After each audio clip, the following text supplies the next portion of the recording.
142.2 decibels. That isn't a statistic. It's a physical assault on your eardrums and a Guinness World Record. In Kansas City, Arrowhead Stadium doesn't just host games, it traps 76,000 voices inside a closed concrete bowl and turns the volume up to jet engine levels. If you arrive without earplugs, you're not a fan, you're a casualty.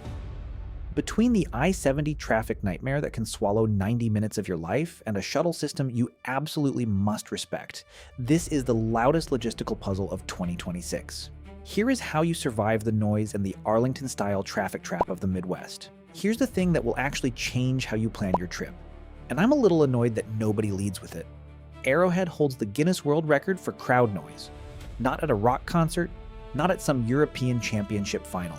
Right here in Missouri. A Chiefs game in 2014 registered 142.2 decibels.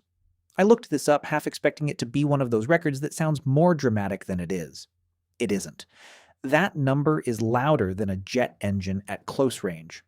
Prolonged exposure causes hearing damage. The crowd did it with their lungs and apparently no regrets. So when people ask whether Arrowhead can handle a World Cup crowd, I'd honestly flip the question. Can a World Cup crowd handle Arrowhead? Bring earplugs? Not as a comfort item, as genuine self-preservation. You'll thank yourself at halftime when the person next to you is still grimacing and you're completely fine. Kansas City International has a new terminal that opened in 2023, and I didn't expect to be impressed, but I was. Clean lines, decent signage, none of that low-grade chaos that makes you feel like you're already losing before the trip starts. From KCI to Arrowhead is around 22 miles, usually a 25-minute drive, give or take. Match day is not a usual day. Rideshare will be running at surge pricing, and traffic on I-70 toward the stadium will be the kind of slow that gives you plenty of time to reconsider your life decisions and maybe text someone an apology you've been putting off for months. Add 45 to 90 minutes to any estimate you make, depending on when you're trying to move. Budget for it, because surge pricing on a World Cup match day with 76,000 people heading to the same address is going to be unpleasant to look at on your phone. The smarter option is Ride KC. The Kansas City Area Transportation Authority runs shuttles from Union Station directly to the stadium complex, and this isn't some last-minute international event improvisation.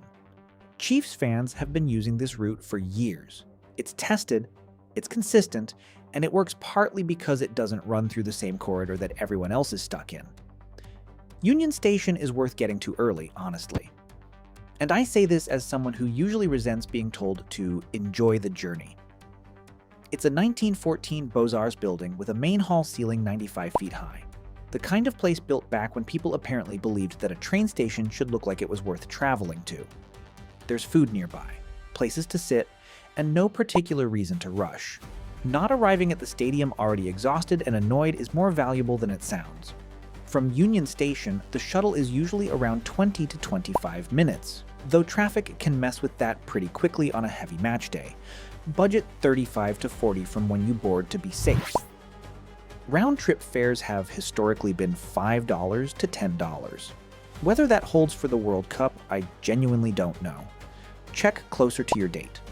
The shuttle starts running about 3 hours before kickoff. The last return departs roughly 90 minutes after the final whistle. That cutoff is real. Miss it, and you're competing with everyone else in a 76,000-person stadium for a rideshare that's already surging.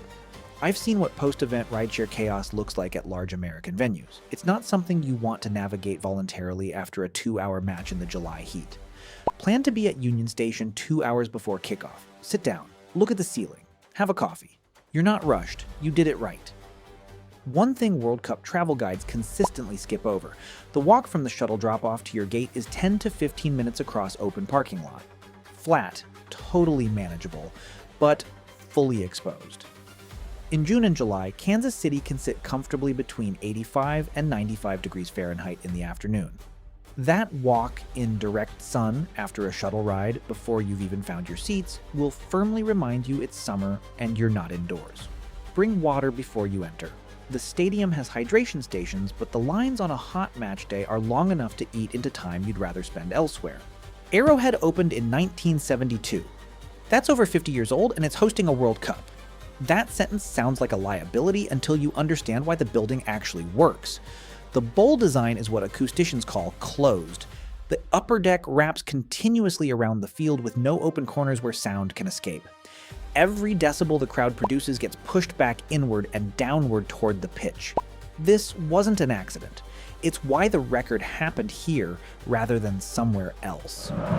The geometry is the same as when the place was built, just better maintained. For World Cup matches, a FIFA standard pitch gets installed inside the existing bowl. Capacity will probably land between 70,000 and 76,000 depending on the configuration.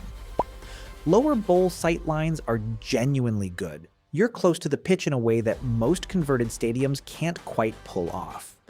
Upper deck gives you a full panoramic view that's often better than newer purpose-built soccer stadiums, because the rake is steep enough that you're actually watching the game and not staring at the back of someone's head. Personally, I'd take the upper deck corners over a lower bowl seat that's technically better but nowhere near the pitch.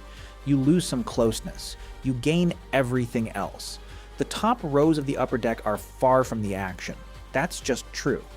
But here's the honest way to think about it if you end up there. You're sitting inside the world's loudest stadium. The view is a trade. The experience isn't.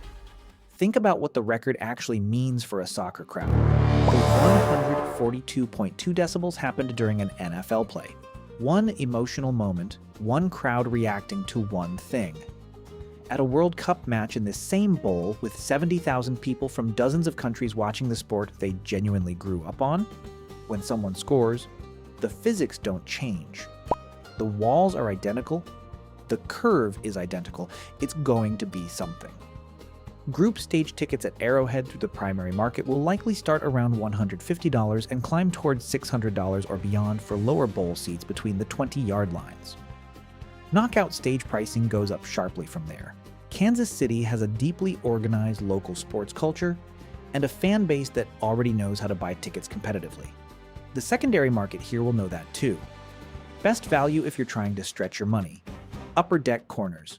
Full panorama, full crowd noise, considerably less than a lower bowl seat that's technically superior, but not by enough to justify every price gap you'll encounter. Food inside is expensive in the way that stadium food at a major international event is always expensive. Which is to say, aggressively. Budget around $40 to $60 per person for a full eat and drink match day experience inside the venue. Meal items run $15 to $20. Drinks $10 to $14. This isn't a surprise to anyone who's been to an American stadium recently, but it's worth budgeting for rather than discovering in the moment. Hotels within 10 miles of the stadium will be fully booked on match days months ahead of time. Probably. The Crown Center area and Country Club Plaza are where I'd look first. Actual neighborhoods with restaurants and walkable streets, not just a ring of chain hotels around a highway. The Power and Light District downtown works well too if you want to be near the post-match crowd, which in Kansas City will be going for a while. Arrowhead rewards you for doing your homework. The Shuttle works if you respect the timing. The heat is manageable if you take it seriously before it's a problem. The ticket market is competitive but not impossible. The food is expensive in the way it always is. And when the referee blows the first whistle and 70,000 people inside a closed bowl take one collective breath before the noise starts, that's not something a television can give you. The building was designed to capture exactly that moment. The crowd will know what to do with it.